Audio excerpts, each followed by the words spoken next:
Love this podcast? Support this show through the Acast supporter feature. It's up to you how much you give, and there's no regular commitment.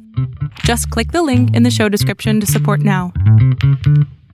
You're locked in. Look at what we have here, folks. To the only show that matters. The cream of the crop. Duke loves wrestling. And there is no one that does it better than your host. I have come here to chew bubblegum and kick ass. The Duke. And I'm all out of bubblegum.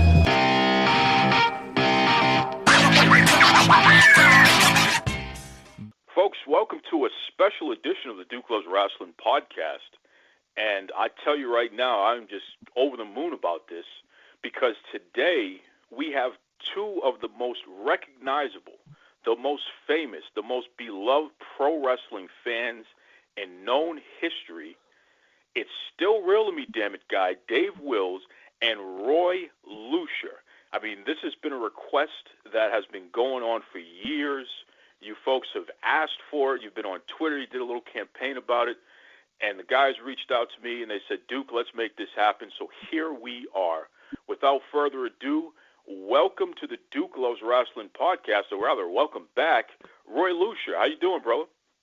I can't complain at all. I'm enjoying the what's starting to be a little bit hotter weather up here in the Sacramento area, but I'm doing pretty good. Can't complain at all. And welcome back. It's still real to me, damn it, guy, Dave Wills. How are you doing there, Dave? I'm doing fantastic. My friend, it's great to meet Roy Lucier. This is great. Same here in vice versa. It's finally good to, after all these decades, to finally get to, talk to Dave firsthand. Roy, do you remember the first time you were made aware of Dave Wills? Describe that moment there and even some of your impressions through the years. Pretty much, obviously, I think the first thing would be just some random YouTube video or something on social media with someone in the crowd just sitting there. And, I don't know if I had the audio up all the way. In fact, I had to rewind it again because I couldn't figure out why so many people were sharing it.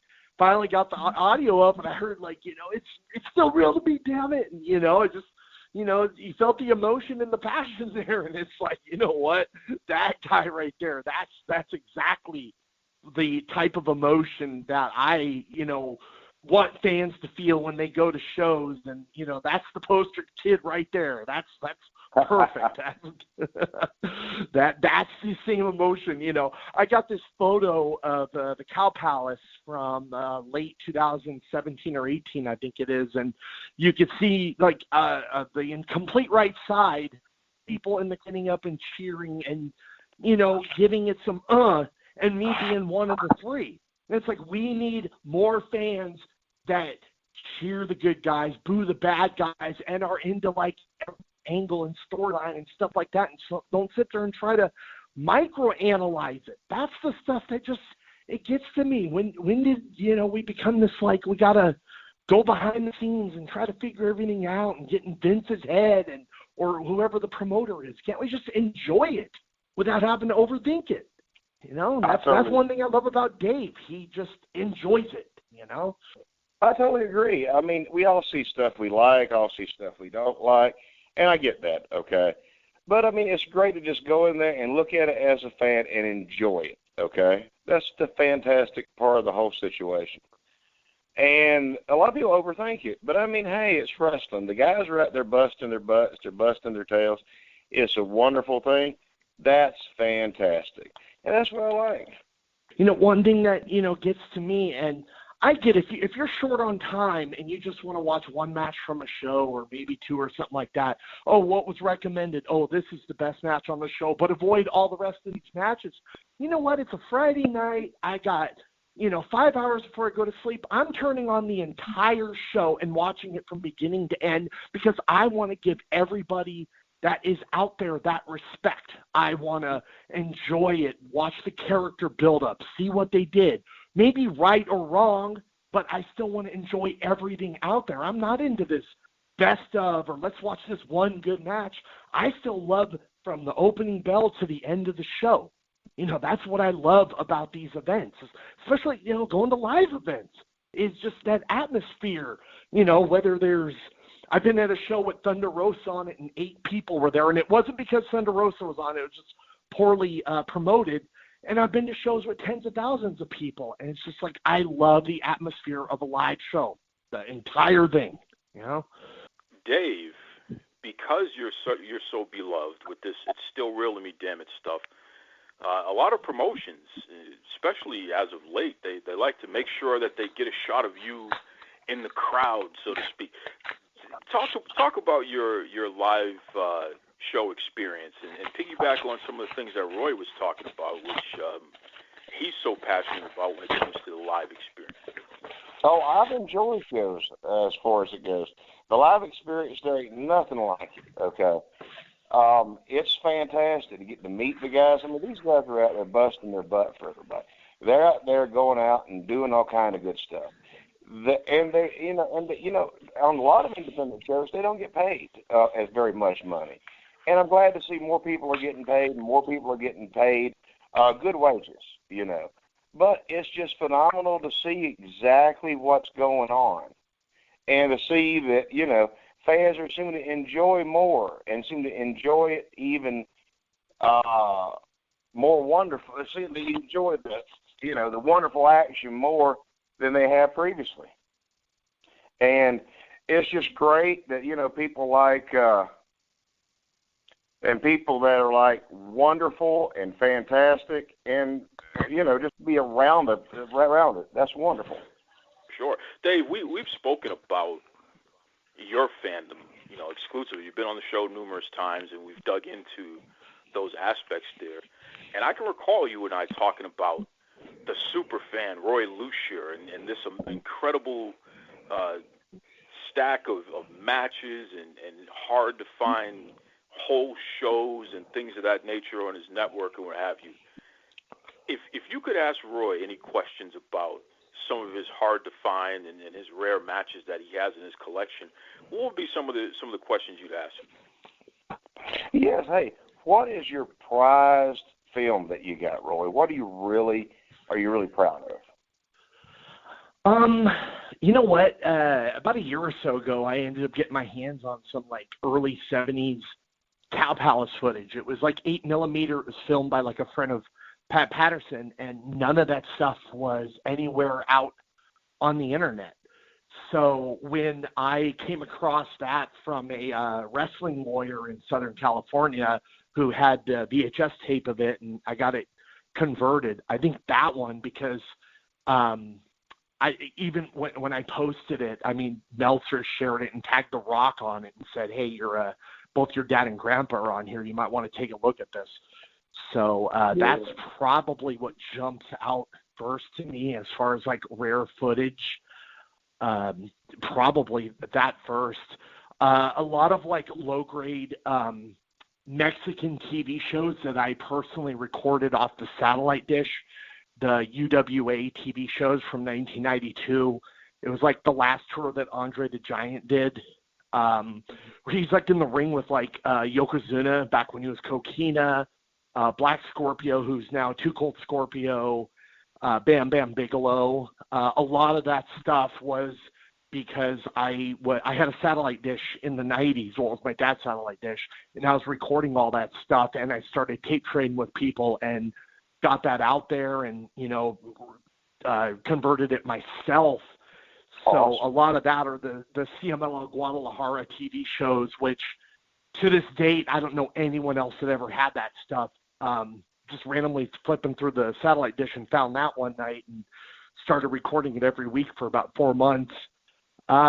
Just the stuff like that. I mean, you know, WWE has a lock on all the stuff that they own and all the promotions and all that. So that's why, you know, a lot of people ask me for like certain episodes of Superstars or looking for whatever. And it's like, to be honest with you, it's like I don't even want to bother putting it out because I don't want to deal with the copyright issues or the stuff that the WWE might say or do. I just rather deal with the other promotions, which no longer exist. You know, some of that 5-star wrestling stuff where Terry Gordy was the champion back in Alabama Yeah, like stuff like that. I love sharing that. Or that promotion that Billy Jack Haynes ran up in Portland in the late 80s where he had like... Absolutely. They had like, what was it? They had Shockmaster Fred Ottman in there and Superstar Bubba. Yeah, he was like, I forgot, it was called Bubba. And they had Johnny Hercules Ace. Haggerty, maybe? Hercules Haggerty and... Hercules Haggerty. Yep. That kind of stuff, just these obscure, or I know I shared it online, but I found some promotion in Australia from '99 where I think it was called High Risk Championship Wrestling, and the main event was Nails versus Primo Carnera III. I mean, that's the stuff that really sticks out to me in my collection that I am really proud of. And I'll let everyone know this. I let Duke know this, and I'm sure I'll post it by Twitter by the time this goes up. But I just came across the entire first year of AAA, the Mexican company, from 1992, right when they first were created. So I'm going to start putting that up later today. So that, things like that, I was around firsthand watching it on TV, and then I was there live at all the shows at the sports arena. So that's a promotion that I'm very, very passionate about. And, it's real to me, damn it moment. You think sometimes like you're glad that was caught on camera and stuff. In '93, I had this moment where I was at the LA Sports Arena before the show started, and I was running around the building with a sign that said 100% Rudos on it. And apparently it was pissing off all the Mexican fans. And they started throwing like dirty diapers, cups of piss, hot dog nachos, to the point where the LAPD had to come and get me out of there because fans were starting to riot. So, nice. Yeah. I was at a taping in Cobb County Civic Center one time. There was a taping. It was a house show. And they had Smoky Mountain Wrestling. They had the Gangsters over there. And I had some fans of mine some friends of mine who were around. And we were hanging in there, and we were the heel fans back then. The Gangsters were in the ring and all. And they were doing, I think, facing rock and roll. So what we did was we got out there and started, cheering, for the Gangsters. Well, what I did was I put a coat on, put some black shoes on, put a bandana on, and was up there, holding the X symbol. And everybody's like, boo, boo, boo. Well, then along the way, we're having it and cheering for them, booing the rock and roll. All this other great stuff. And then all of a sudden, I think my buddy, his name was Dave. I hadn't seen him in forever.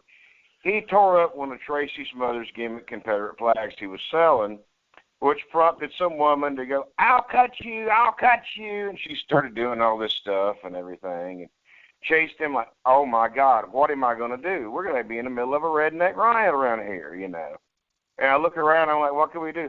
Oh, doggone, that looks like D'Lo Brown. I hide behind him and hold up my X where, I'm absolutely still being a heel, but I'm hiding from the redneck right there, from the fans, So thankfully they got him out of the building, and then I went ahead and got out of there, but it was kind of interesting, so that was fun. It was a great, hey, Duke, great atmosphere. What we need to do is replace that one video of like when the Nation comes out and you got that little white kid with the glasses. We need to do that with Dave. We'll put Dave in there holding up the Hey, Mustafa lives up here in Sacramento, so he works a lot of shows around here.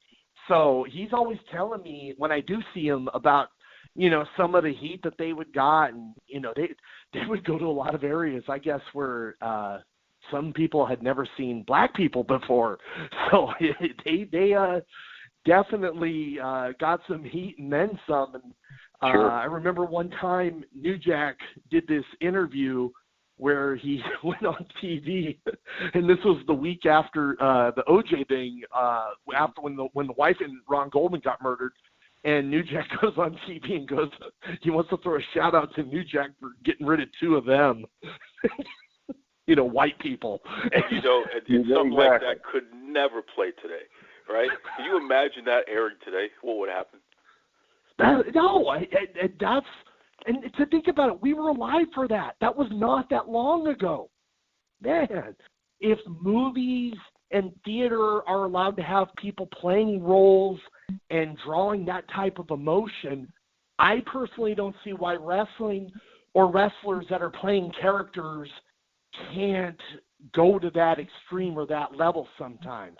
I wish that was like, quote unquote, allowed, or people would take those kind of risks to do it. I mean, you got a very light version of Dutch Mantel doing it when he was managing Del Rio doing the or Swagger and doing what the gimmick that he was doing, but that was light compared to what he could have done. But from what I heard, they really had to keep it light because they didn't want to draw trouble or X, Y, and Z. And it's like, you're playing a role. You have to garnish emotion.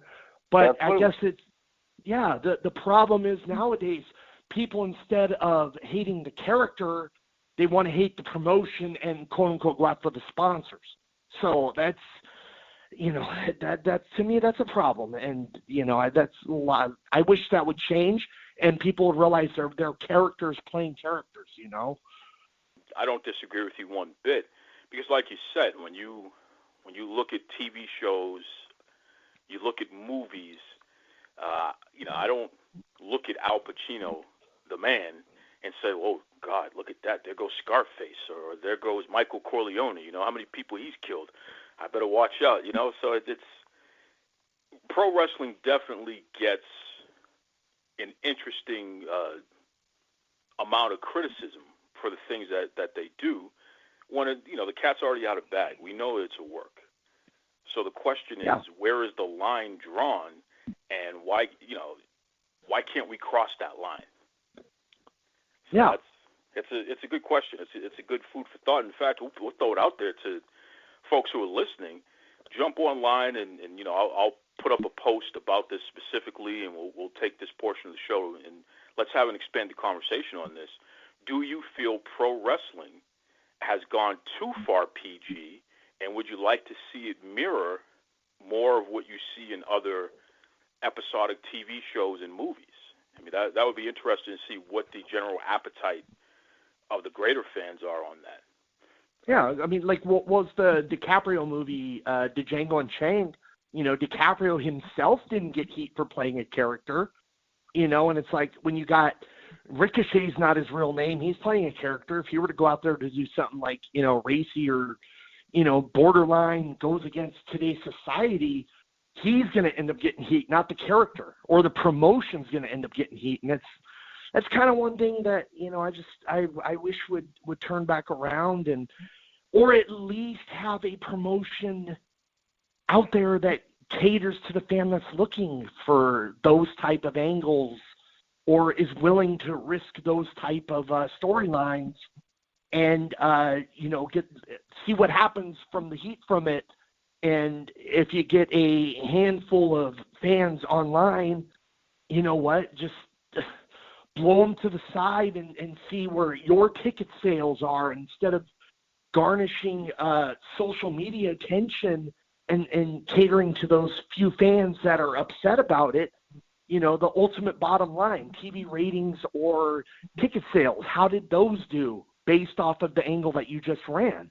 That should be the ultimate line to see if it was successful or not. That's definitely good stuff, and it definitely provokes a lot of thought, and further conversation should be had on that.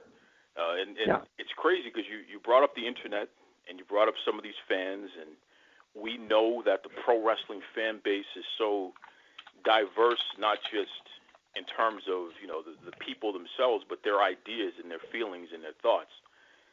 Dave, the internet has taken pro wrestling fandom to another level, where any Johnny so-and-so with a computer can pretend to be somebody that matters, and whether they're tweeting or Facebooking or what have you, they put out things and raise hell and what have you. Your "it's still real to me, damn it" moment has been turned into a GIF and a meme, and it's something that I see posted every single solitary day. to the point where I started tagging you every time I see it now because it literally, I see it everywhere to this day. Talk to us about that. How has the internet affected your fandom on a personal level? And, you know, just like what Roy was talking about from a general standpoint as well, what do you think about specifically the internet wrestling fan? Well, internet wrestling, it just depends. Internet wrestling's wonderful. It's fantastic, okay? The fans are fantastic. A lot of people are very, very, very motivated, very enjoyable. They've enjoyed the product a lot. But at the same time, you got to enjoy it. A lot of people watch stuff to hate it. I don't get that. They watch stuff just to comment and despise and, you know, critique. I'm sorry. Everybody can screw up. You know, if you miss something, that's one thing. But, I mean, what's the deal here? Watch what you like. If you don't watch it, that's okay. If you do watch it, that's great. But, I mean, you know, don't just watch to hate. Do you feel you're treated fairly online, Dave? Do I feel being treated fairly? I don't see a point of it that I am being unfairly, that I'm being treated unfairly. I mean, here's the deal, okay? At the end of the day, I'm not being, you know, they can say what they want, okay? I get that. My self-esteem is determined by my self-worth, okay? My self-esteem is determined by what I do. I don't worry about people I don't know think about me. That's just ridiculous right there. That's silly. I mean, it's ridiculous, you know. And as far as it goes, people can have their opinions about me. Some people don't like me, some people ain't. So what? I mean, I'm a grown-up. I'm 45 years old.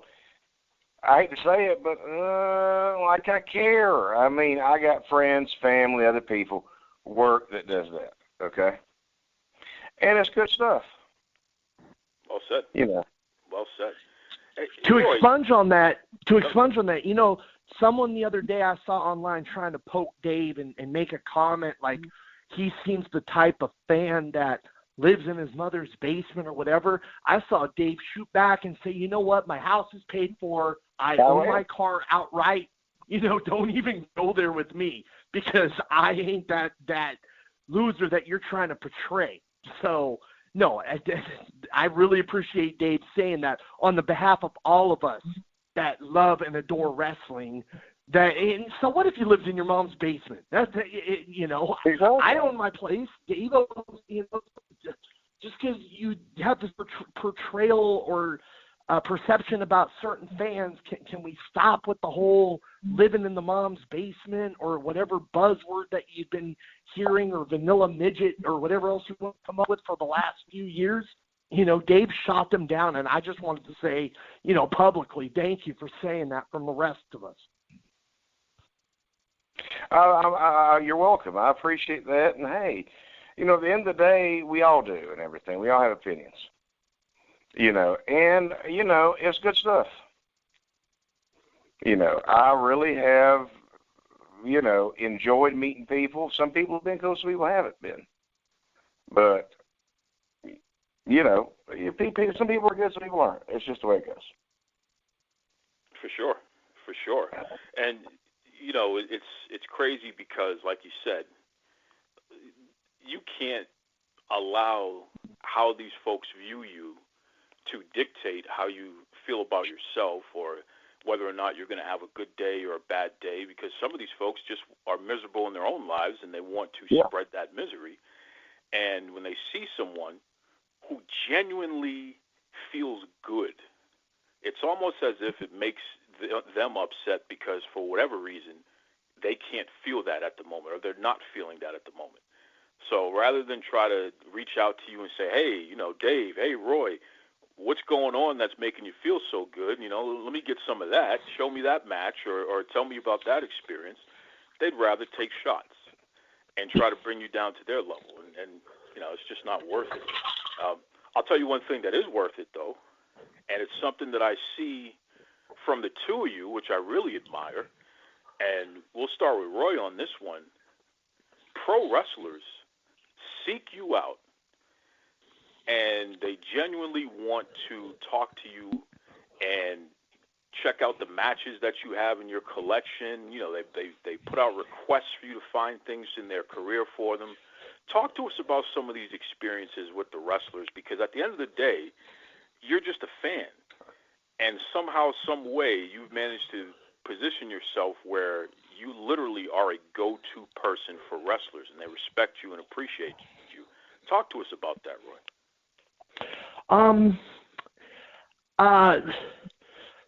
Okay, so I got a really close friend who his contract's about to come up, so I'm not going to say his name, but he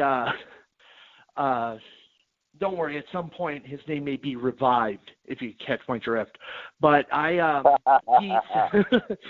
he often reaches out to me in regards to, like, he's looking for certain matches to help him and his partner, like, learn and study and stuff like that. So luckily, I've met a lot of people. A lot of the photos that I get, luckily, I've been, either lucky enough to get backstage, or I mean, either picking the people up at the airport as well and taking them to the show, or taking them to the airport afterwards. Like recently, Brian Pillman Jr. got booked out here, and him and I have, gotten to be pretty, chummy. He was working a show with Liger up in, I think, Seattle for Matt Farmer for Defy last summer. And he hit me up beforehand. He's all like, I've seen a lot of stuff with my dad and him, but I need to expand it because I don't want to sit here and have it to be Liger Pillman 2, which is a repeat of everything my dad did. So I ended up getting the kid like a 30-disc best of collection of Liger matches for him to study from and stuff like that. And if you watch the moments that he had in there with the ring, I think it was a 6-man match. It wasn't a singles match that they had. It was completely different from every Liger Pillman match he saw, because he wanted to do something completely different, and make his own name instead of, living off his dad's legacy, but obviously honoring his dad's legacy by being in the ring with someone with like Liger. Sure. Yeah. And a lot of the, I've been really close to Harry Boy Smith Jr. for a while now, which has led to me getting to know TJ, his cousin Tyson Kidd, pretty good, which led me to getting to know Natalia pretty good. Met her a few times now. It's a great feeling, and it's a good feeling to, wake up and see a text message from Cassius Ohno saying, hey, look what I just got in the mail, and sharing something from his memorabilia with me. And, it's a great feeling. And this really is a great brotherhood and sisterhood. There's a lot of great people out there. There's a lot of wonderful people out there. And, I know we got the occasional story that's tabloid-ish and stuff like that. But, I want to say that 99% of the people that I've met in this business are great, kind people from the heart who love this business and love, being around the boys and the ladies, and, just want to make the world a better place. Dave, you've expressed similar sentiments about, some of the wrestlers you've been fortunate enough to get to know on a personal level. Talk to us about that, because it's you by far are the most famous wrestling fan probably in history. I mean, literally everybody knows who you are. And I have never, in my life, I've never online seen a wrestler mention you and say something negative about you. Oh, no, that might be different. You never can tell. But talk to us about that. Talk to us about some of your experiences on a personal level there. Personal level, pretty much everybody's been great. I mean, most people are very respectful. I try to be respectful back. I don't take public beefs. I don't take public beefs out there and stuff like that. I just think that, hey, there's too much good out there to hate. You got to enjoy what you watch. You got to enjoy it. And that's pretty much where I'm at, I mean, I think it's been a great time. as far as wrestling. And I appreciate all the wrestlers. I appreciate their sacrifice, what they do to their bodies. I think they should be able to go out there. I have no problem thinking they should have a union. I think that's what I wouldn't see. I'd like to see profit sharing, health insurance, stuff like that. But it doesn't happen. Yeah, and that's the ugly side of. They should be able to join SAG. Sure. And that's the ugly side of this. And I know you guys personally have seen it yourselves through your relationships with different wrestlers, folks that we watched growing up. And some of these folks are not in the best situations now because maybe they didn't manage their money and that wasn't a focus back when, they were running wild in the 70s and the 80s and maybe even the early 90s.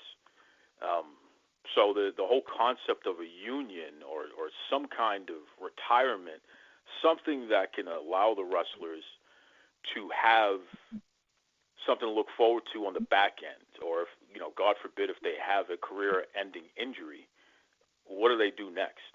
It would be nice to see things like that more in place for them. In fact, I know, Roy, you in particular, with your work with the Cauliflower Alley Club, talk to us about that and just the club itself and some of the things that they do for wrestlers who are in tough situations. Okay, so Cauliflower Alley Club is a nonprofit organization. I believe it's 501c3 is the exact term. There's annual dues every year, or you can become a lifetime member. I think annual dues is $25, lifetime is $300. The money goes into a benevolent fund. And what happens is if a wrestler has been in the business at least 3 years, is down on their luck when it comes to medical bills, rent, a situation that requires a little assistance, they fill out a benevolent fund request. I personally seen this happen even in the past couple days where because of HIPAA, I really can't go into detail about it, but sure. Let's just say a wrestler is dealing with a severe health issue. They provide the information as far as the doctor, the amount the bill is, what the problem is. And once the problem is proven, the CAC cuts a check to the doctor, to the landlord, to the utility company, to whatever is needed in order to take care of that need for the wrestler. For example, there's a few wrestlers that have been very vocal about things that we've done. Orndorff and Kamala, for example, have both allowed us to share their stories. Both of them were looking at eviction as far as their home. Cauliflower Alley stepped in, and I believe Orndorff had Jericho help as well. And not only were their homes saved because of their age, they don't have to pay taxes on the property taxes on the home anymore. So they basically can live there as long as they live. So I'm really happy to be a part of this organization. Brian Blair's been a very, very close friend for the past couple of years. Been about a little over a year that I've been doing this now. I run all their social media as far as their Facebook, their Twitter, their Instagram. If a wrestler passes away, such as, I get a phone call from an emotional Brian Blair, who's letting me know I just got off the phone with Rocky Johnson's wife. Rocky just passed away a bit ago. I'll go online and break the news to the world, or, once I get stuff verified, I go on and break the news on the Cauliflower Alley pages, or announce upcoming events with the CAC, or guests that will be honored there, or things having to do with the convention, or just put little silly things up and stuff like that. And it's an honor to do that and to be connected with a really, really good organization that I believe is doing it from the heart, that cares about the boys and the ladies, and is there whenever, something is needed. And I know we live in a time where there could be scrupulous people. I've seen a couple benevolent requests come in that were, just couldn't be proven and things like that. And you're going to have people like that out there, and that's fine. But there are people out there that legitimately need it. Yeah. So, it's great. It really is good to be a part of this organization, and something I definitely will be a part of for a very long time. And if anyone out there owes taxes, one thing too is if you get any kind of memberships or you have any expenses when it comes to Cauliflower Alley, like if you've come out to the event or buy a ticket or whatever, all that stuff could be written off on your taxes, which I'm just learning about now. So, I go back, get my airfare, get my ticket, my hotel, and all that stuff could be written off because it is a nonprofit organization, and it's a really, really good organization to be a part of. And I urge everyone, reach out to me personally if you have any questions about it. We have a reunion in 2 months. We're going to be honoring Great organization. Medusa. Yeah. We're going to be honoring Medusa, Rey Mysterio, the Road Warriors, quite a few. Jazz with the Women's Award, Brian Pillman Jr. and Madison Miles for the Rising Star Awards. It really is a great organization. I can't say enough good things about it. Roy, you said that folks could reach out to you personally. What's the best way to do that? Plug the social media and what have you on the heels of what you just said there. My Twitter is probably my best way. I have it open, so people are welcome to send me messages anytime. I don't shut it to the public. My Twitter is going to be under my real name, Roy Lucier. So squiggly sign, whatever it is, ROYLUCIER. Feel free. There's a profile picture with me with Psycho Clown and Mascara in Las Vegas. So I think there's 3 Roy Luciers on there. I'm the one that's got all the wrestling stuff on there. You sure are. And Dave, I know for a fact that, when I tell people, oh, thanks for sharing that GIF or that meme, that's Dave Wills. He's the actual It's Still Real to Me, damn it, guy. When I share that, when I tell people that, they actually do check you out and what have you. So plug your social media. What's the best way that folks can reach out to you and follow you and your wild adventure? Still Real Dave at Still Real Dave on Twitter. At Still Real Dave. Who knows? I'll have a conversation with anybody. Hey, I enjoy it. I like to follow fans. It's great to hear good things. And listen, I'll tell you right now, Dave will definitely have a conversation with anybody, including some of the trolls out there, and he'll find a very positive way to address them, which is pretty hilarious to see how the stuff you come up with, Dave, when when you're striking back at some of these trolls. It's just funny. Listen, but before I let you guys go, and Dave, I want to start with you. What's some advice? What's something that you can share with some of the fans out there, especially younger fans, people who realize that maybe they aren't going to be pro wrestlers personally for whatever reason? Maybe their path is going in a different direction. They're going to do sales. They're going to be a doctor. They're going to be the next president of the United States. Who knows? But they love the business, and they're passionate about the business, and they want to support and encourage and bring positivity to the business the way that Dave Wills and Roy Lucier have done through all these decades here. What's some advice you can give to them, Dave, just from a fan's perspective in general? You got to go ahead and keep yourself in perspective. You got to go ahead and realize that at the end of the day, social media, all that stuff, that don't mean anything. It matters who you are deep down. Stay true to yourself. Make sure that you're doing good. Make sure that you're, doing good stuff. And that's okay. And, you just got to keep on being positive, Don't let the haters get to you. At the end of the day, it's somebody behind a computer. Who cares? As long as your family, your friends, etc., take care of you, hey, that's what matters. As long as you take care of them, that's what matters. Roy, how about yourself? What's some advice that you can give to fans, especially the younger fans out there? Dave kind of hit on this earlier. I'll expand on it a little bit. Watch what you love. Enjoy what you like. Share what you love. If you watch something and you're not a fan of it, why waste the energy in sitting there and pointing out? I even like something as ridiculous as probably a couple months ago, what was it? The Dark Order punches on Dustin Rhodes, like on AEW and stuff like that. I mean, I know we got a little laugh and ha-ha out of it and stuff like that, but it's like, just enjoy what you like and promote it. And you don't need to watch every little single promotion out there. Although, get into it, watch it at least once or twice.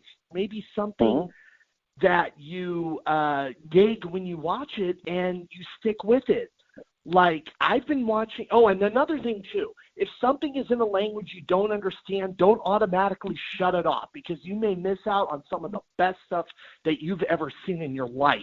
I didn't start speaking Spanish until the late 90s, and I watched Mexican wrestling from the late 80s to now, and I didn't understand it for a very long time. And I still love the hell out of it. Same with Japanese wrestling. I didn't shut it off. Like, it never let that be a barrier to you enjoying a product, is that you don't understand the language.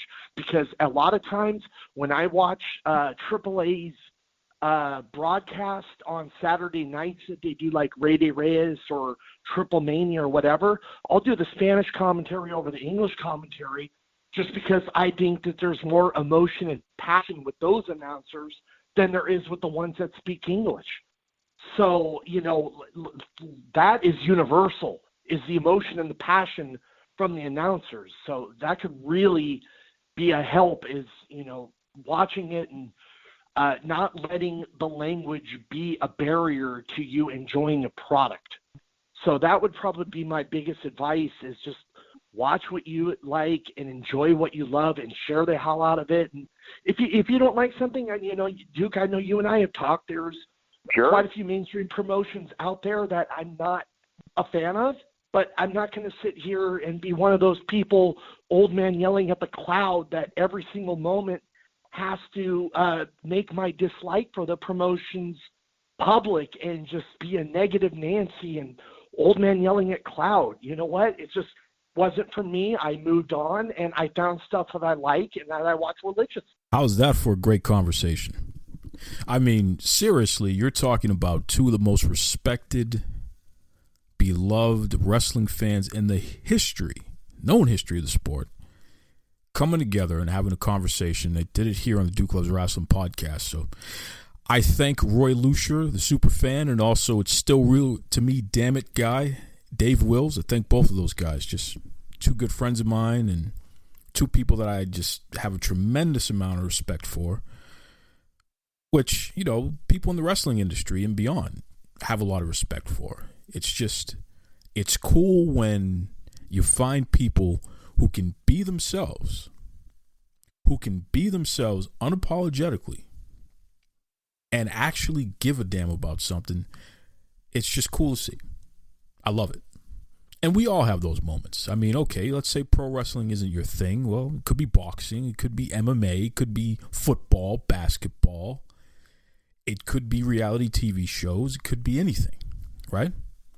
Politics. We all have our things that make us fans, and we get wrapped up into it, and we get passionate about it. And it's okay. Don't take yourself too seriously, folks. It's okay to be passionate about something. That's for sure. Listen, welcome back to the Duke Loves Rasslin podcast. Great conversation with two super fans. You know, this is a special here. Just talking to some great folks, having a good time, right? And in fact, we're going to keep that ball rolling, because in a minute, I'm going to talk to my man Reed. That's right, the boxing analyst, combat sports analyst, the man who I reach out to break down all the big fights outside of the wrestling world. We're going to be talking about the Tyson Fury-Deontay Wilder fight. But before I get to that, I got to give a shout out to my folks over at Navita's Organics. Oh my goodness. Folks, I had the most delicious coffee the other day, and it's because I kicked it up a notch with my Navita's Organics, and it was just fantastic. You know, I keep telling you folks about this stuff. You really got to try it out sometime. Listen to this. I got myself a caramel coffee cake flavored coffee. Made it at home, right? Got myself some vanilla oat milk. And then I mixed in some of that Navitas cacao to give it a little chocolate, a little chocolate flavor in there as well. Blended that sucker up, poured it over ice, and just sat back and enjoyed myself. And it gave me a great pick-me-up. It was just, love it. Love it. Anybody who makes coffee at home, you know how difficult it is to tweak it and get it to a point where it actually is to your liking, right? It's like a science experiment. You just got to keep messing around with it. But there are just certain products that I find that when I add it to my coffee that I make at home, it just kicks it up a notch. And sometimes I put it in the store-bought coffee too, or the coffee shop coffee, because it's just that damn good. So, if you check out my instant messenger, my Instagram, you check out my Twitter, you'll see I put that stuff up there. Shout out to the Coffee Core. We post every day about whatever coffee we're drinking. We definitely love our daily pick-me-up in the form of our caffeinated drinks, that's for sure. But, yeah, man, Navitas Organics Cacao. You need some chocolate in your life. It's healthy, organic, good stuff. Check it out. That's right. Okay, I'm not going to belabor the point anymore. Here we go. My man, Reed. So, folks, you saw this past weekend, we literally had the highest grossing heavyweight boxing match of at least the past 5, possibly even 10 years. Deontay Wilder took on Tyson Fury. And this was the second time that these guys had squared off with each other. And much like the first time, it was a controversial finish, but unlike the first time, it was a hell of a lot more decisive, that's for sure. So, as always, I got to reach out to literally one of the most well-respected, most well-knowledgeable, and one of the coolest boxing analysts on the planet today, a guy who knows his stuff inside and out. So, hey, without further ado, welcome back to the Duke Loves Wrestling podcast, the man, Reed. What's going on, brother? Brother Duke, my man. Now, before we get started, knowledgeable and respected, I don't know about that, but I am unequivocally the coolest boxing dude the coolest person, period, on the planet. But I digress. Hey, I don't know too many people who are going to deny that. It is what it is, And I have a title belt, and I wish this was an audio thing, but it's not, so, y'all just got to trust me on that. That's right. And now, do you carry it around like Drake did? You saw Drake. He was carrying around 2 WWE championships at the Raptors game because they won the championship last year. When I first won it many years ago, I did, but yeah, I'm to the point now. It's just instant trophy. It's undisputed. So yeah, there it is. It is what it is. If you walk around with the belt, somebody might challenge you for it. So you got to be careful. Right. With that. Exactly. That's it. So listen, Reed. I stayed up Saturday nights. It's getting tougher. The older you get, it's tough, man, because it doesn't matter what pay-per-view you're watching. It's after midnight before you really get a chance to see the main event kick off. And that's a struggle after a long week, man. But, I stayed up, I had my coffee and, a couple of adult beverages and my snacks. And I'm like, okay, we're going to settle in. We're going to see what's up here. And, man, that match, I didn't know what to do with it. So I'm going to shut up and let you break it down. But what the hell happened during that Wilder and Tyson Fury match? What the hell happened? Well, let's go A to Z. So first of all, moving forward, this is free smoke, as they call it, free game. You need to get a midday nap, Brother Duke. That's the key. That's the key. You're getting up there. I don't want to reveal your age. Damn sure don't want you to reveal mine. If you know you're going to be up late, you know that adult beverages will be involved. Just take a little nap, middle of the day, 2.5, 3 hours, maybe 4. Who knows? But anyway, so I was fully charged and refreshed, excited, energized, and then the fight starts, and Tyson Fury, almost to the letter of every word he uttered pre-fight, he said, "I'm going to walk out there, I'm going to press the issue, I'm going to knock him out in 2 rounds. He said this to every person who interviewed him. He said this to Wilder's face every time, every press conference, and every little stare down they had. 2 rounds. Like, whatever, dude. I mean, I know he's a big dude. Like, any heavyweight can knock you out. But if you saw the first fight, you know, Fury's more of a finesse guy.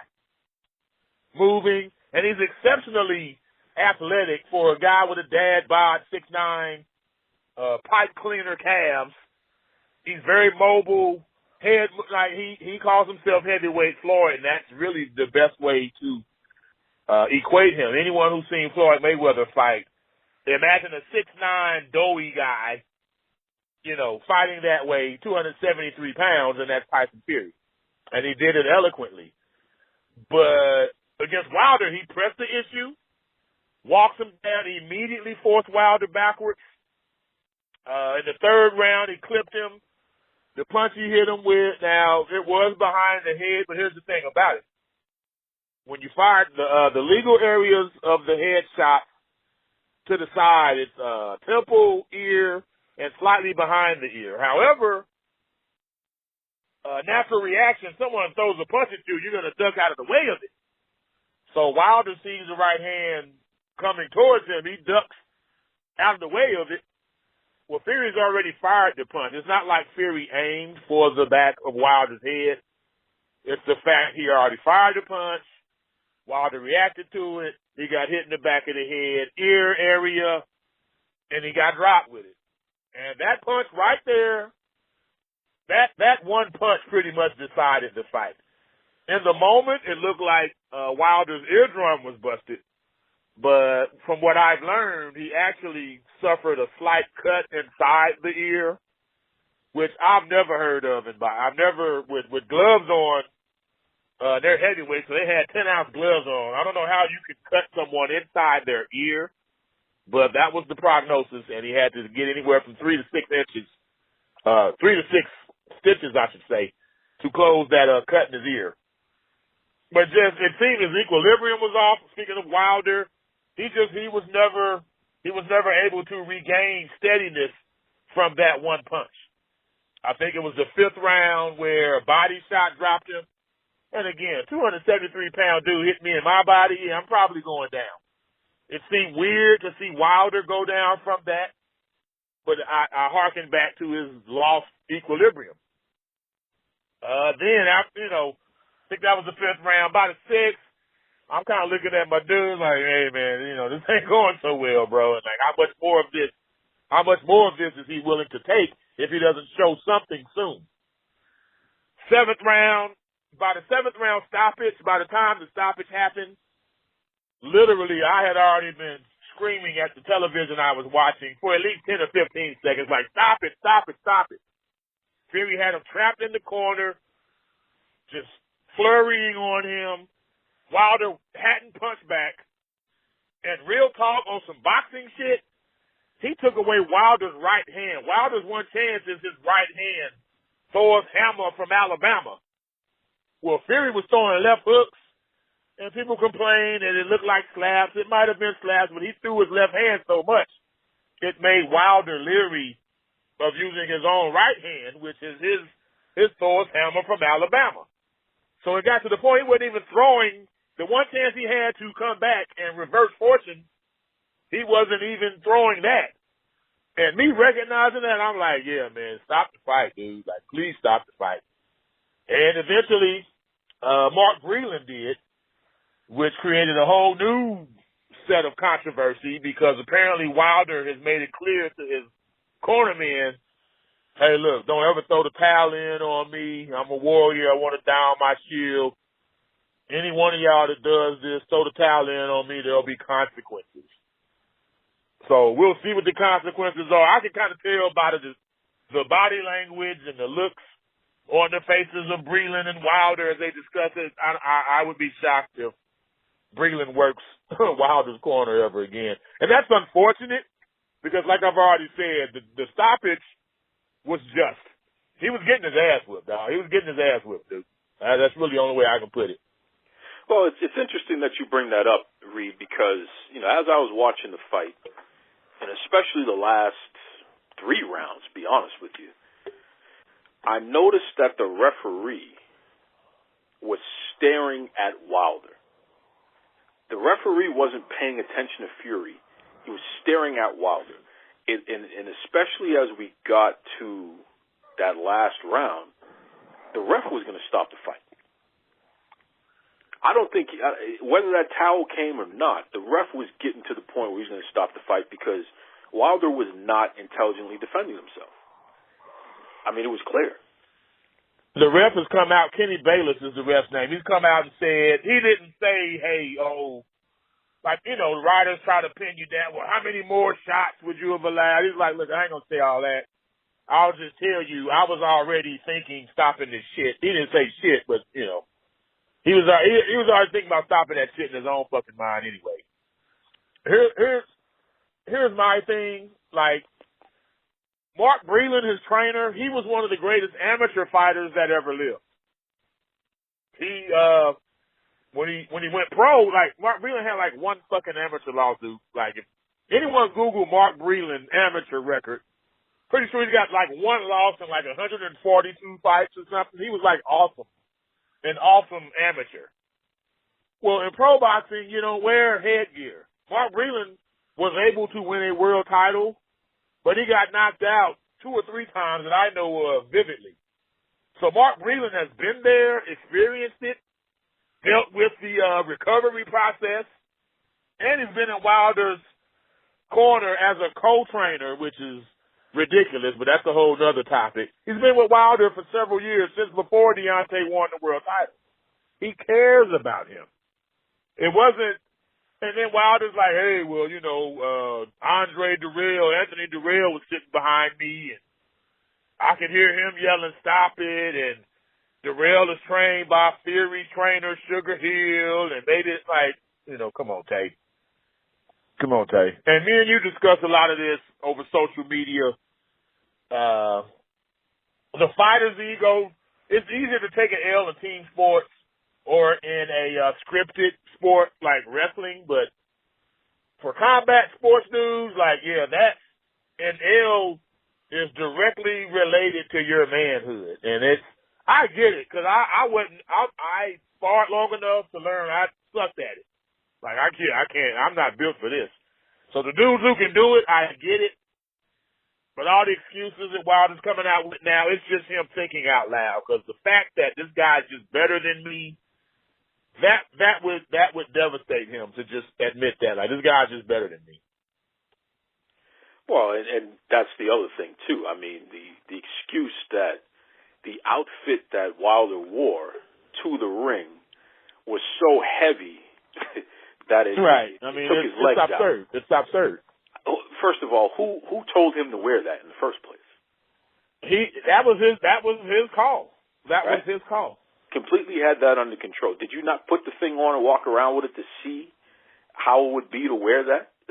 He acknowledged that he's, in his words, he said, the first time I tried it on was last night. Well, if it was heavy last night, don't fucking wear the shit in the fucking ring in the biggest fight of your career, dude. Like, man, listen, I feel for the corner man.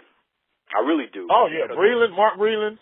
Yeah, I feel for him. Yeah. But here's my take on this, Reed, and please, you're the one with the experience, so you can correct me if I'm off base on this.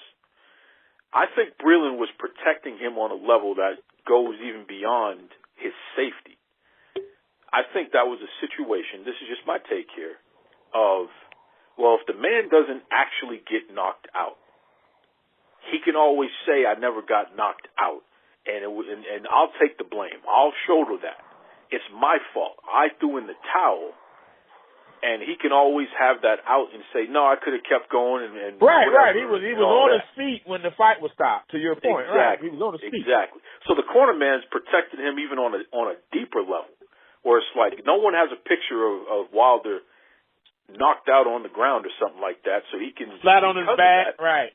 You protect the next fight because of that, right? So if you're thinking to the future, it's like this guy is going to continue to say, nah, I got to prove something because I didn't get knocked out. My corner overreacted, and now I got to go in there. People still want to see that, as opposed to if he got knocked clean out, would the next fight be as anticipated as I feel the next fight is going to be, because there wasn't the visual of him getting knocked out. Right. From Mark Breland, here's what Mark Breland saw. He said, okay, I'm with this guy who's never lost a fucking fight since I've been with him.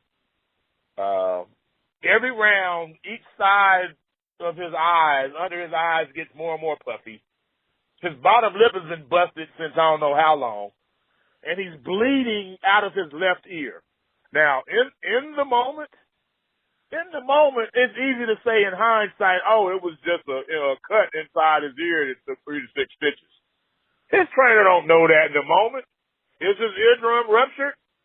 Is his freaking brain bleeding right in front of me? Like, you know what I'm saying? Like, and you haven't won a single moment, hardly any moment of the 7 rounds of this fight, dude. Like, he's wiping his ass.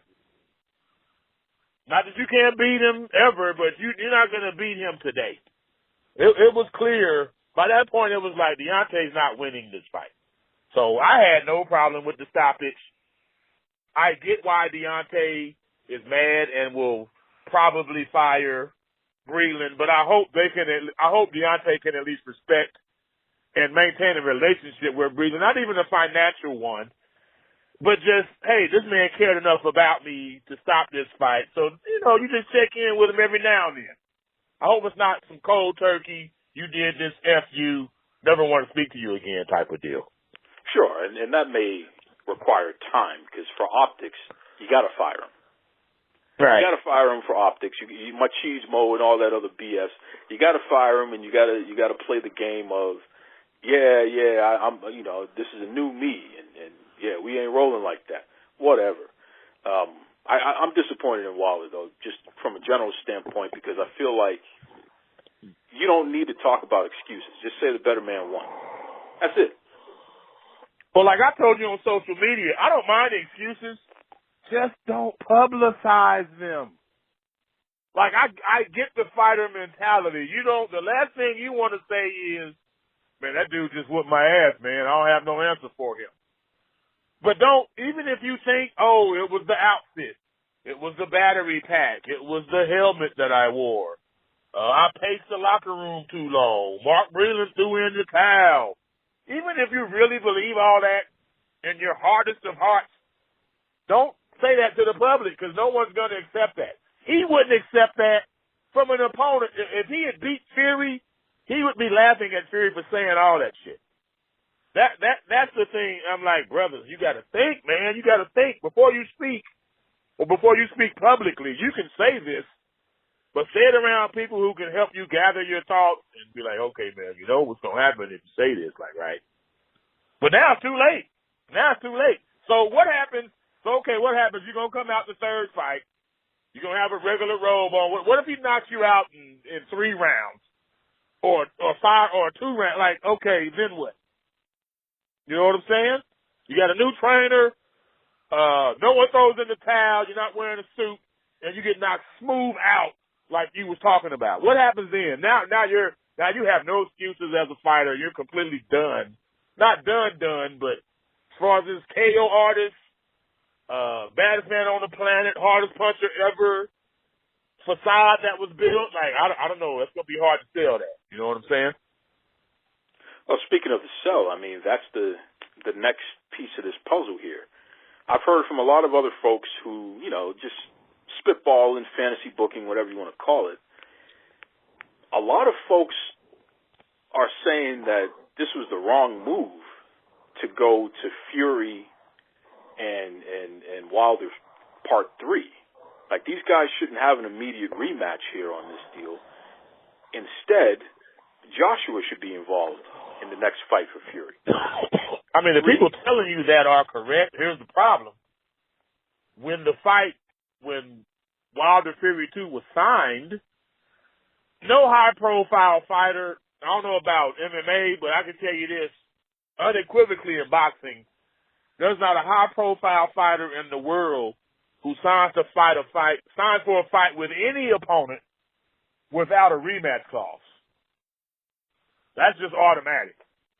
So it's like, okay, You beat him in the condition, the money is the money, and the venue is the venue, and the weight is the weight, gloves are the gloves. But okay, if you beat me, I have this many days contractually to let you and your team know I want a rematch with you. And in some cases, they already work out the purse split for the rematch.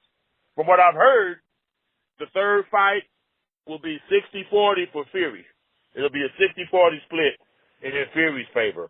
And if I'm Fury, I'm like, I just knocked this dude out. Like, I just whooped his ass. Okay. I'd rather fight Joshua. Because you're right, Duke. That is the bigger fight. They're both from the UK. But that fight will be there. And honestly, in terms of a threat, I think Joshua's less of a threat to Fury than Wilder is. Wilder's more basic and rudimentary in terms of his skill level, but he does have that equalizer. He's got that one hitter quitter. Joshua can punch okay, but he's already been knocked out, so now he's kind of hesitant and leery. Tyson Fury's the best heavyweight in the world. Let's just put it that way. He's the best heavyweight in the world, clearly. So wait, let me run that back just to make sure I'm clear. You're saying that the Fury-Joshua fight right now, today, you feel that would potentially drive in more buys, it would make more money as a fight than Fury-Wilder having a part 3? Well, now we're getting into UK, US. And here's another thing I know. The UK, they go by the US thrives off of ticket prices. That's why we'll have a fight in Vegas that seats 20,000 people, and yet the UK will have Joshua fight in front of 90,000. But if you talk about the live gate, that Vegas fight would have generated way more money than that UK fight. The UK ticket prices are more affordable, basically, is what I'm telling you. I'm thinking, I know that would change at least for Joshua Fury in Wembley Stadium or O2 Arena. That fight there has to be overseas. And the problem is, will they accommodate us as U.S. boxing fans? I believe they're like 8 hours ahead of us. So we might have to watch Joshua Fury at fucking 2 in the fucking afternoon or some shit, 2 or 3 in the afternoon. You know what I'm saying? Or they're gonna fight several hours in the wee hours of the morning, as they call it, to accommodate us. I really don't know how that would work out. It would be more problematic, but as a bigger fight in terms of the division and financially, I would say, because now Fury, he beat Wilder, so he already had the lineal claim. There's no belt to that, but he did beat Klitschko.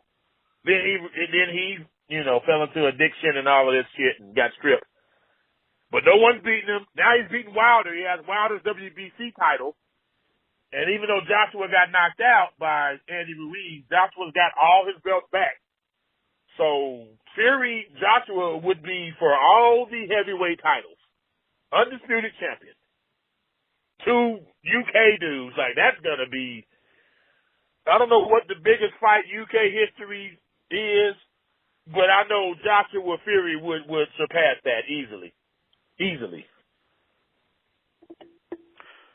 So again, you still didn't answer the question, though, Reed. You're ducking and dodging me now, like you're Tyson Fury now. I'm a patriotic American, dude. You're asking, is that fight bigger than Fury Wilder 3?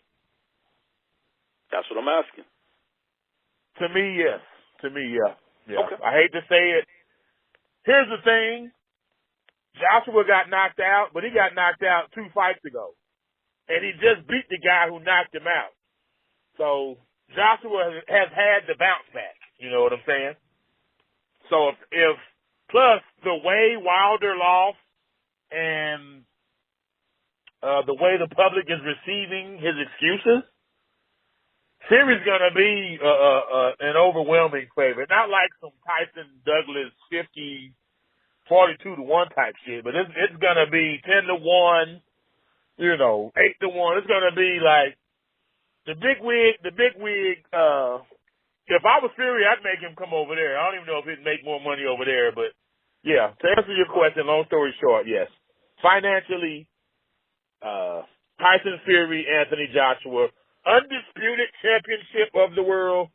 Yes. In fact, Fury's so he's with Top Rank and Bob Arum promotionally, but his actual overseas promoter is a guy named Frank Warren. Frank Warren is considering offering Wilder step-aside money. Look, just let us fight this fight with Joshua. And then, we beat Joshua. Okay, then we'll get you your third fight. That's you're gambling right there. What if he loses to Joshua? That's a good question, and I wouldn't take that gamble. If I'm Wilder, I don't give a damn about that. I need to run this back. Wilder's pride is done. Wilder's pride, he needs that. He can't sit on that. He can't. No. He'd rather go back in with Fury and get knocked out in 1 or 2 rounds. Yep. So then he knows. So it's like, damn, shit, I fucked. Like, damn.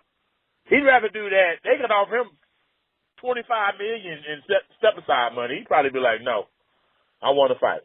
Well, and here's the other thing. I mean, there is no bigger fight for him to fight right now. He's not going to make more money.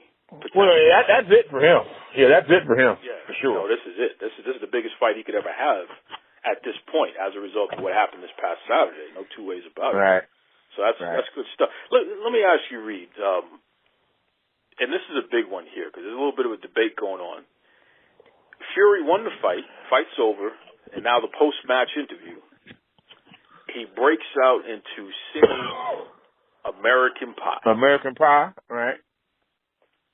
Was he somehow, some way taking a shot at the American that he just defeated, taking a shot at the nation, or was the man genuinely just singing one of his favorite songs?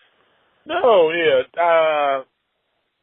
And I use these terms loosely, but I mean it, dude. Like, and I don't know if I've ever said this. I think that our conversations about Fury, you can tell I kind of like the guy a little bit. Like, I've always spoken somewhat positive about him, even though I've never picked him to win a fight, which sounds weird to say. But so when he beat Vladimir Klitschko, he beats Klitschko. He's excited. During his interview, he grabs the mic. He starts singing the Aerosmith song, "Don't Wanna Close My Eyes," however it goes. Anyway, he sang that song to his wife in the middle of the ring after he first won the heavyweight title from Vladimir Klitschko. He wore he did the Apollo Creed entrance for one of his, not his last fight, but I think the fight before that. If you Google Tyson Fury, you'll see a picture of him with the Apollo Creed, Uncle Sam hat and the jacket and all that stuff on. He came out to Living to America with James Brown. Yes, there we go. Yeah. There we go. Oh, yeah. I think that was 2 fights ago. It might have been not Otto Berlin, but the fight before that. Anyway, no. And here's the deal. He knew the lyrics to the song, so he wasn't mocking. Tyson Fury, he's gregarious, loquacious, verbose. He's that guy you just can't predict. He's a dude who, after he beat Klitschko and sang to his wife in the middle of the ring, he was like, well, what's next? Then he fell into depression, drug addiction, obesity. My man got like 400 pounds, Duke. And tried to kill himself. Like, this dude, the Irish traveling, the Irish traveler background, in terms of Irish people, they're like the lowest class of Irish people. I'm not Irish, I don't know about that, but that's how they describe themselves. Like, we're like the low class of Irish. Like, Irish people think of us the less. So for him to have this success, he just wanted to be world champion. Then he's world champion, like, wow, I mean, what do I do next? What do I do tomorrow? I'm already world champion. So it freaked him out. He got counseling and, he recovered from that and this and that. And now here he is. I really don't know where he goes, but he's an easy guy to root for. He's a very easy guy to root for. That's for sure. And you can bet with WrestleMania around the corner, the first Sunday in April, you can bet Tyson Fury is going to be on that card somehow, some way. He's going to be involved. He better be, and I think I heard it's like 850 pay-per-view buys for this fight, but yeah, that definitely helps. Damn sure didn't hurt. Oh no, and there's money to be made there for sure. I'm pretty sure he got $1 million for the last WWE event that he did, so that tells you how lucrative that is. A one-match deal, so to speak. Right. Run that back for sure. Before I let you go, Reed, who's going to win? Fury, Wilder 3. How many rounds, and what's the final result going to be? Who's going to win? This is the good and bad of doing a podcast with you, Duke. Well, only on one podcast did I pick Wilder to defeat Fury. But afterwards, I told you Fury won the fight. On social media, I predicted Wilder. And then Fury knocked him out. So now I'm going to tell you, Fury, he's just better. He's just better than Wilder. And with my luck, Wilder will mess around and beat him. So who knows? But I'm picking Fury. I don't see any way Wilder can beat Tyson Fury based on the 2 fights I've already seen. Like there's been nothing, because you hit him with your best shot, 2 best shots, and he got up and looked at you and won the rest of the round. So, I don't know, dude. And this will probably go down as one of the biggest tragedies in boxing history. Here you have a situation where a guy could have been probably the most dominant fighter in the history of the game had it not been for this one roadblock. This one unconventional roadblock. I mean, at this point, it's a little different, but it would be like the Buffalo Bills who kept. Remember the Bills kept getting to the Super Bowl and then losing? Yeah, like 4 straight years. Yeah, and then just kept losing. And it's just like, well, damn, you're probably the best. And like lost worse every time, it seemed. Every time they would get there, it was like, it was worse. Like, you're probably the best team in the league, kicking everybody's butt, no doubt about it. And then you make it to the big time and you keep losing. So, I don't know, man. I don't know. Listen, Reed, before we let you go, plug that great podcast you have on YouTube and all that stuff, man. Check me out on YouTube, Reed BBS. Televisión, Fred Sanford of the Fistic Arts. I also talk mixed martial arts, combat sports in general. And, yeah, that's what I do. And Duke is my boy. You got a problem with Duke, you got a problem with me. So it's like that. Good stuff. Always a pleasure to have Reed back on the show. The dude knows his stuff. Absolutely understands what it means when we talk about combat sports, the psychology, the business aspect, the whole 9 yards. Reed is my go-to guy for sure because he knows what he's talking about. And listen, I'm gonna admit something here, folks. This is breaking news. I don't believe that Tyson Fury, Anthony Joshua is the fight that needs to happen, or it's going to be the biggest fight. I don't believe that. I still think that the Fury Wilder 3 is the fight to happen. But Reed, he's the guy. I gotta go with what he says here. Okay? If Reed says that's the fight, then that's the fight. Joshua and Fury is the bigger fight. And there's a guy who's been on the show before by the name of Gregory Coleman. And I know you're listening, Gregory. You told me that UK fight, that Joshua Fury fight is the way to go. So I'm telling the whole world for the first time in his life, and shout out to Gregory's wife. She has an excellent Instagram. I love it. Always have some great deals to find on her Instagram. But for the first time in Gregory Coleman's life, he actually got something right. And for that, I say I was wrong. Gregory Coleman's right. Anthony Joshua, Tyson Fury for the undisputed championship. That will be the biggest fight going if it happens. If it happens. Till then, Fury Wilder is the way to go, baby. That's right. Listen, I want to thank Reed once again for joining us. Shout out to Roy Lucier and also Dave Wills. Great conversation earlier in the show. So I mean, you folks requested this stuff, man, and you were very passionate about it. It's what you wanted. So, hey, you know I'm going to give it to you. That's right, Jack. You know I'm going to give it to you. Join me next week because, you know, I'm going to have another great guest or two. Talk about some good. You know, Goldberg just won the the Universal Championship. He just beat The Fiend. We'll talk more about that next week. That happened in Saudi Arabia. Crazy stuff, man.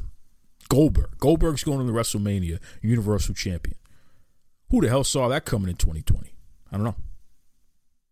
Until next week, though, be kind to yourselves, be kind to others. Take it away, Tony Schiavone. Mr. Tony Schiavone, and we're desperately out of time on Duke Loves Wrestling.